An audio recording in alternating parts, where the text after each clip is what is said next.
Egaan hordoftoota Oromiyaa Miidiyaa Neetwoork tamsaasni kallattii keenya ganama eegalee ammas akkuma itti fufetti jira. Oromiyaa Miidiyaa Neetwoork sirna simannaa hooggansaa fi waraana bilisummaa Oromoo as Finfinnee Addabaabayii Masqalaatti qophaa'e kallattiidhaan isin biraan ga'uu itti fufee jira. Sirnicha egaa haala miidhagaa fi daran hawwataa ta'een bifa tasgabbii fi naga qabeessa ta'een kan inni geggeeffamaa jiru. Qeerroon garee gareedhaan nama garanatti dhufu hundumaa humnoota nageenyaa waliin ta'uudhaan sakatteetu galchaa kan ture. Ammas immoo bakka kanatti jeequmsi akka hin uumamneef bifa naamusaa fi tasgabbii qabuun sagantaan hundumtuu akka raawwatuuf hundumtuu ga'ee mataa isaa ba'aa jira jechuun ni danda'ama. Qaamolee nageenyaa cina hiriiruudhaan hojii guddaadha kan hojjetamaa jiru. Uummanni gammachuu guddaadha kan inni qabu guyyaa kana arguu isaatti. Egaa guyyaa har'aa kana seenaa hedduu dalagamaa jira. Seenaa guddaa keessaa seenaa Salamoonkaa kanneen mana hidhaa keessatti gidiraa hedduu argaa ba'an keessaa har'a immoo kunoo bakka kanarratti argamtee sirba ishee dabarfachuu fi hawwii ishee guuttachuudhaaf bakka kanatti argamti gaa. Akkuma kallattiidhaan daawwattoonni keenya daawwataa turan gaa. Kunillee isa guddaadha gaa.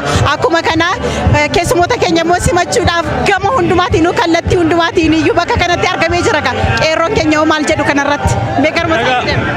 Egaa seenaa Solomoon qofa miti wallistoonni qabsaa'onni Oromoo hedduun bakka kanatti argamaniiru.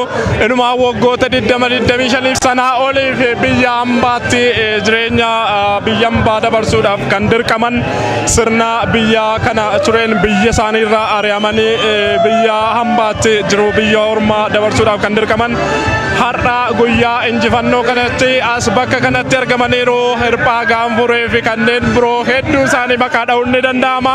Dhugaadhumaan Oromoon gammachuu addaadha kan inni qabu. Mee dargaggootaas nageenya tiksuu irratti hirmaataa jiran keessaa hirmaattota sirnichaa keessaa namoota muraasaa dubbifnu.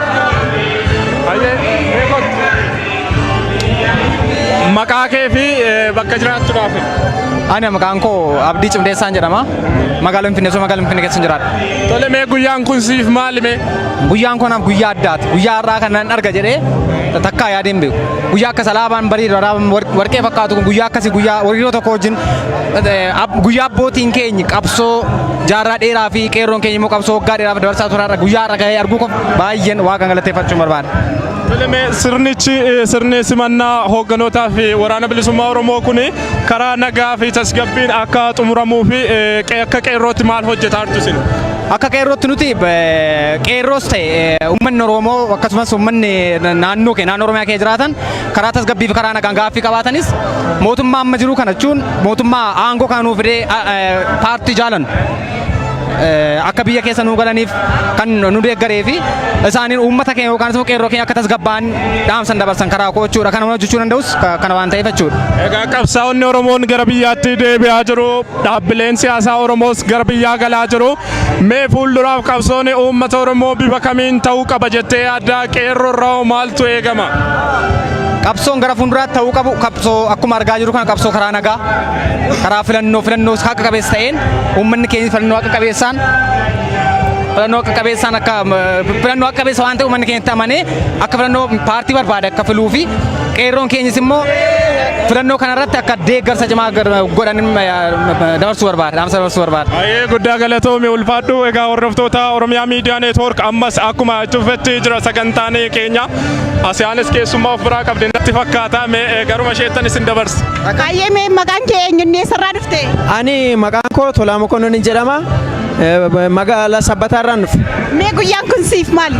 Anaaf guyyaan kun guyyaa injifannoo, guyyaa gammachuu, guyyaa itti Oromoon mataasaa ol qabatee mirgasaa ittiin mul'isudha. Guyyaatti waboo namoota waboo keenya kan waggaa 27 guutuu. Egaa hayyee maqaa kee eenyu jedhoo eessarraa dhufte? Maqaan koo Aliyyii Darsee Godaanaa jedhama. Kan dhalata aanaa xannaati. Hayyee guyyaan kun siif maali? Guyyaan har'aa kun guyyaa gammachuu, guyyaa woboon keenya guyyaa alaatti nu gala. Gammachuu guddatu natti dhagamee jira. Kanaaf yeroo baay'ee gabrummaa keessa turre amma garbummaa keessaa baanee yeroo wayyaanonni dura miimoorii nu liqimsisanii miimoorii nu liqimsisaa turanii amma garuu gammachuu guddatti nutti dhagamee miimoorii liqimsuu keessaa amma baanee qabsoo guddaa irra geennee amma adda bilisummaa uummata Oromoo argachuudhaan amma bilisoomnee jirraa jechuu barbaada. Baay'ee guddaa ol galatoomii ulfaadhu. Mee maqaa keenyatti himi. Sumayyaa. Eessarraa dhufte? Xiroo. Har'a maal gochuu dhufte? Simannaa. Eenyuun simachuu dhufte? Woboo. Obboon eenyu? Obboon eenyu? Woboon jee. Woboon simachuu dhufte? Mee akka kanattiin guyyaa kan arguu keetti maal sitti dhaga'ama? Gammachuu. Gammadeettaa? Ayyee guddaa galatoomi. Mee maqaa keenyatti himi. Maqaan koo Jirraa ilma jirtuutiin jaama. Eessarraa? Kaniin dhufe qeerroo magaalaa Adaamaati. Mee qeerroon magaalaa Adaamaa sirna kana miidhagsuudhaaf naga qabeessa akka ta'u gochuudhaaf hojiin isin hojjettan maal? Hojii guddaa hojjennee asirratti hirmaannee naamusallee kabachiisaa jirra. Haa ta'u gammachuun nutti dhagahame hammana jee himamuu miti. Kana dura gabrummaa keessa dabree ati mana kee keessa ilillii takka diimtuu fi magarroota qabdu yoo kaayette alaabaa abaa'oon mana kaattee jaanii ajjeesaa turan. Har'a garuu gisee dhufnee handhuura Finfinnee keessa akka mirmirsu laani gammachuu hammana hin jaamneetu natti dhagahama. Hiikni guyyaan kun dhugoomuun hiikni inni qabsoo uummata Oromoo keessatti qabu seenaa uummatichaa keessatti hiikni inni qabu maaliif ta'e? Amma tana dura bilisummaa dhufte jaammalee hin garre har'a taakka bilisummaan dhugaa sun dhufuuf har'a guyyaa tokkoffaadha. Tarkaanfii har'a tarkaanfachuu deemnu tana cimnee galmaan geenye kana booda fedhiin uummata Oromoo mirgi uummata Oromoo maaliif akka inni falmatu maalirratti inni akka falmachaa jiru beekamee fi akka kabajamuuf dirqama keenya ni baana naamusaa fi kabaja guddaadhaan uummata keenya cinaa dhaabbannee akkasuma qeerroof qareen biyyattii uummataa fi mootummaa cinaa dhaabbachuudhaan galmaan gahuu qabna. Waan nuuf hin taane har'allee hin fudhannu borullee hin fudhannu kalees hin fudhanne kana boodaan qeerroon waan inni barbaaduu fi abbaa biyyummaa isaa Finfinneerra ka barbaadu san argachuudhaaf qophiidha. Gaafii keenya deebisaa hin arganne. Gaafii keenya maaliif akka isaan awwaalanis asumaan hin gaafadha. Mee maal fa'i kan hin deebiin jiru? Gaafiin handhuura Finfinnee Oromiyaa maaster pilaaniin bakka duraanitti akka nuuf deebi'u gaafatamee jira. Afaan Oromoo afaan federaalaa ta'uu qaba. Maaliif uummanni miiliyoonni 50% 100% uummanni biyya kanaa Oromoo akkamitti gaafiinsaa deebi'uu oolee hanqaarraa handhuura Oromiyaa keessatti afaansaa maaliif dubbatamuu dhabeedha? Kun dirqama deebi'uu qaba. Gaafiin keenya takka lamaa miti. Mataa isaatiin irraa siif tuqe. Tole mee gaaffileen uummata Oromoo akka deebi'u qabsoon uummata Oromoo akka fiixa ba'uuf fuulduraaf dhaabbileen siyaasaa Oromoos haa ta'u uummatichi bifa kamiin socho'uu qabuttee yaadda? Gama dhaabbilee siyaasaa yoo as deemine dhaabbilee siyaasaa 15-20 qabaachuun nun barbaachisu.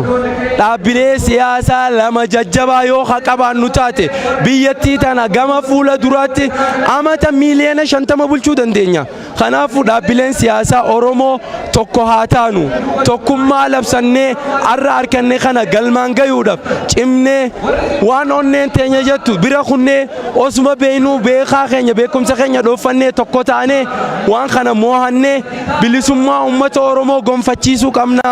Qeerroo fi qareen biyyattii gaafii keessan ka jalqabaa irraanfachuu hin qabdan sossobamuu hin qabdaniin isiniin jaa. Kanaafuu jabaattanii qeerroo fi qareen Oromiyaa gaafii keessan guyyaa inni deebisaa argate gaafa sani gammachuun teenya nuti hanqa ammatti gammachuu hin qabnu.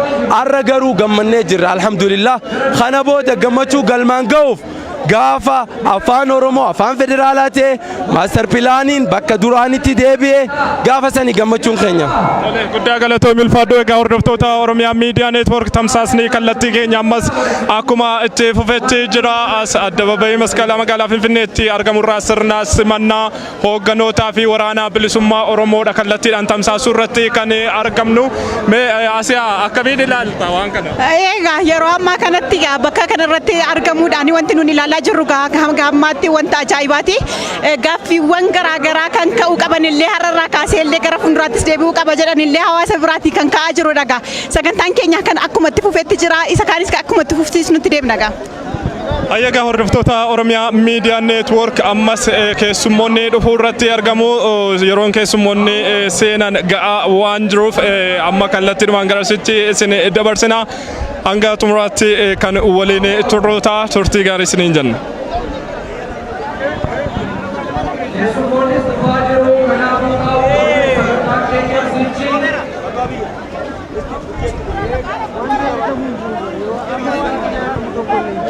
Thank you.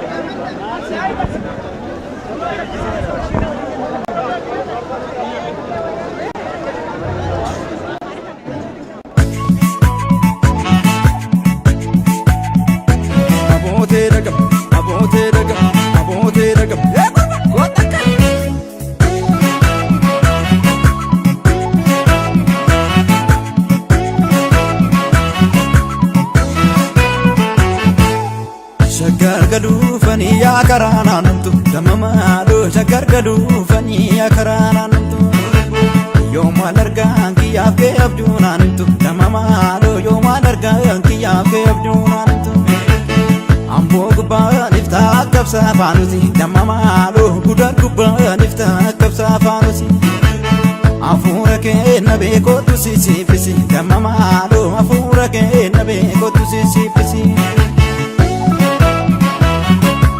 Abootee dhagam jarrofumaa wallab abootee dhagam jarrofumaa wallab salaalee bahu malee baranaa salaalee bahu malee yawaan nana jeesi bakkumaa garaa koo bahu malee salaaleetti galanii shukutii malee maali dhaatanii gadee waan ofiitu gubanii ka'ee dhaabuqiisanii salaalee bahu malee baranaa salaalee bahu malee yawaan nana jeesi bakkumaa garaa koo bahu malee salaaleetti galanii shimala malee maal qabaatanii gadee waan ofiitu gubanii ka'ee dhaabuqiisanii Otu koololaatu siinaa fagaattee jirta biyyarmaayaa waan ofiitu fagoonarraa hiidhatte maali waan ofiitu nageenya keenya dhibee yaada'ee yaa koololumtu xiyyaa onneen cinqamte laafi koololaatu shaggar gidduu tasba'ii koltume yaa waan ofiitu bilbilsa goororratti Otu koololaatu dallaa qabsii buburraaqlee dallaa yaa koololumtu kaa'ee abbaa keenyatti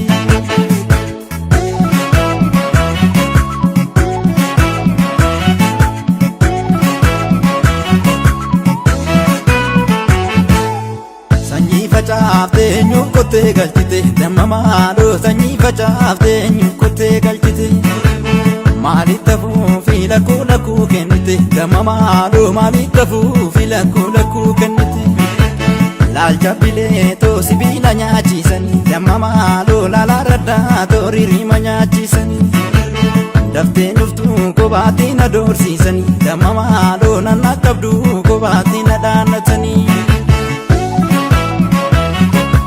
Abootee dhagam jarrofumaa wallab abootee dhagam jarrofumaa wallab salaalee bahu malee baranaa salaalee bahu malee yawaan nana jeesi bakkumaa garaa koo bahu malee salaaleetti galanii shukutii malee maali dhaatanii gadee waan ofiitu gootonni Oromoo kan du'aaf bakka hin laanne jirtu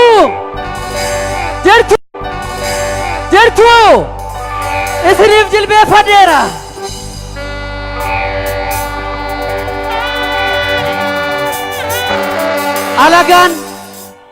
alagaan kan ija hin qabne ija qaba jedhe nutti haasa'a kan keenya immoo gantuun isa ija qabu ija jaamsiti sirrii miti qabsoo hedduu keessa dabarree iddoo kana dhufne akka salphaatti miti dhiigni ilmaan Oromoo bara darbe keessa dargaggoota 6,000 ol hayyuu fi goota meeqatti dhabneet alaabaa kanaa sirra mirmirsiifne dhugaa miti jajjaboo sabaa dhugaa miti egaa waa tokko qofa wal gorfanna asirraanis karaasiinis achirraanis mee poolisoota federaalaa fi qeerroodhaaf ajajamaatii duubatti siqaa xiqqoo nama hedduu miidhamaa jira waan ta'eef isinan jaaladha duubatti siqaa xiqqoo walin dhiibinaa balaan saanumaa fi waan ta'eef asiin gallu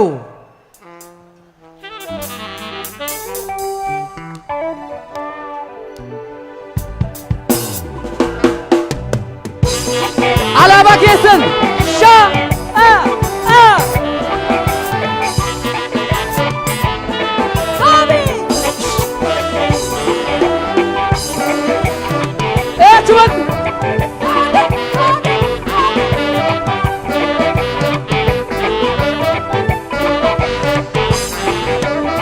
seenaa qabda biyya koo dhiiga gootaan dhiqamte alagaan si nyaartu yoomuu lafi jagnootaan ijaara seenaa qabda biyya koo dhiiga gootaan dhiqamte abashaan si nyaartu yoomuu lafi jagnootaan ijaara jaara ani gabrummaa baadhe akka moliitti simbuluu nyaadhe jedhee garaa kutadhe dirree dhiiraa filadhe biyya abbaa koon jirra kunoo kutadhe toliya qeerroo biyya abbaa keetiif suma abdiini sirraan deessinee daangarraa kokkisaa jira ani gabrummaa baadhe akka horiitti simbuluu nyaadhe jedhee garaa kutadhe dirree dhiiraa filadhe gogombiseen dhufe kunoo hidhadhe toliya qeerroo biyya abbaa keetiif suma abdiin sirraan deessinee daangarraa kokkisaa jiru.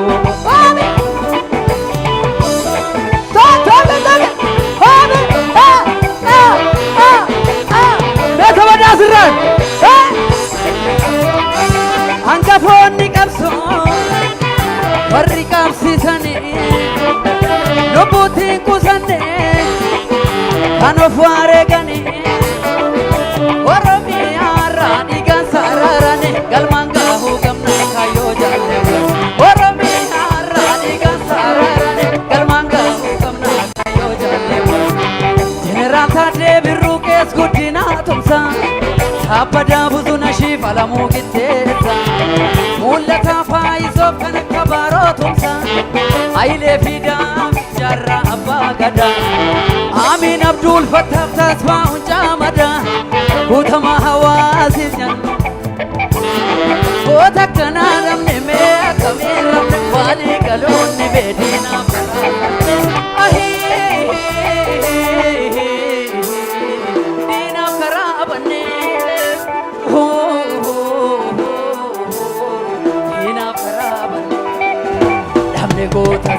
wareegama hedduu baafne kaffalaa jirra falmachaa jirra sabni koo hin dhaabne aadaa teennees nuti galmaan keenya saba keenyaaf lubbuun baatuus lafeen boba'uus qabsicha galmaan keenya lubbuun baatuus lafeen boba'uus qabsicha galmaan keenya dhabne gootas wareegama hedduu baafne kaffalaa jirra falmachaa jirra sabni koo hin dhaabne aadaa teennees nuti galmaan keenya saba keenya lubbuun baatuus lafeen boba'uus qabsicha galmaan keenya lubbuun baatuus lafeen boba'uus qabsicha galmaan keenya.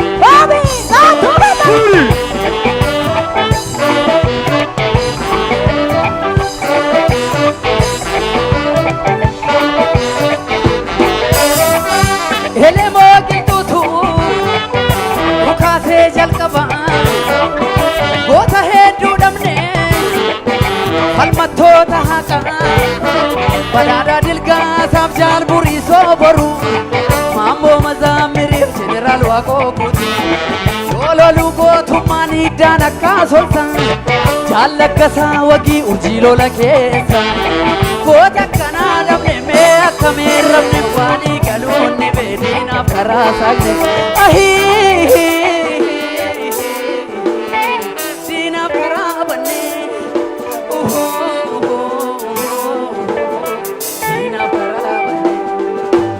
ani Oromoodha jedhii falmadhu mataa gadi qabiini abbaan feetees yoo dadde gantuuf gurra kenniini wareegama guddaa baasin naaltu alagaani gabrummaa kalee sanatti hin deebi'u ni beeka Oromoo abbaan feetees gantuun gantuma abbaan feetees gantuun gantuma abbaan feetees gantuun gantuma abbaan feetees gantuun gantuma abbaan feetees gantuun gantuma abbaan feetees gantuun gantuma abbaan feetees gantuun gantuma horroo farqan kennuulmi Oromoo guddattu beeku abbaan feetees gantuun gantuma abbaan feetees gantuun gantuma abbaan feetees gantuun gantuma horroo farqan kennuulmi Oromoo guddattu innaa seesaa muddame yeroo roorroon siiga eenyuutti mataa gurba urgooti malee barriin dabartii naftuu lamuu gadi yaayarti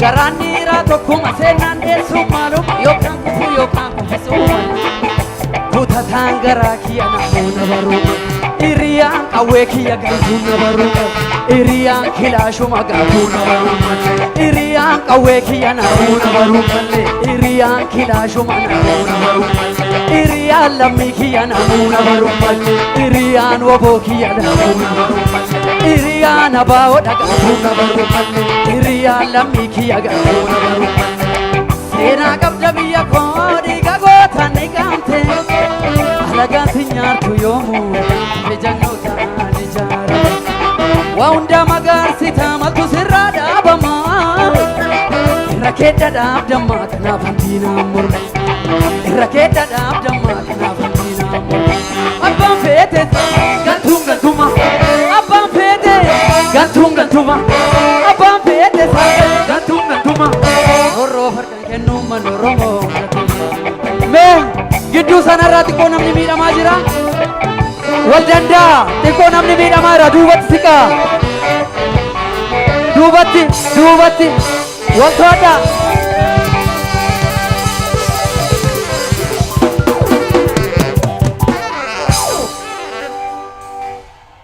yeroo daqiiqaa 5 addaan kutuudhaaf jirra maaliif naannoo kanatti namni hafuura dhabee rakkachaa jira amma inni tasgabbaa'ee sirraa'uutti rakkoon naa'umsaa mee maqaa keessaniif bakka irraa dhuftanatti maqaan kiyya Ibsaa Ahmadiis maqaa warraa Ibsaa Ahmadi maqaan immoo dhaabaa Ibsaa Jaalataati. Loltuu adda bilisummaa Oromooti. Loltuu adda bilisummaa Oromootiin ture erga 1990 takka kalaqoosa warraa Awurooppaa irraa kaasee hanga ammatti. Yoom biyya seentan? Biyya. Itoophiyaa yoom seentan? Itoophiyaa kaniin seeneen amma guyyaa kaleetiin seene. ጃለን እዚህ አካባቢ ያላችሁ ጃለን ወሪ ናኖ ከነ ጅርተን ናኑ መሰኑ ቱራ ዳላን ኢቢና ቄሮ አቦቴ ደገም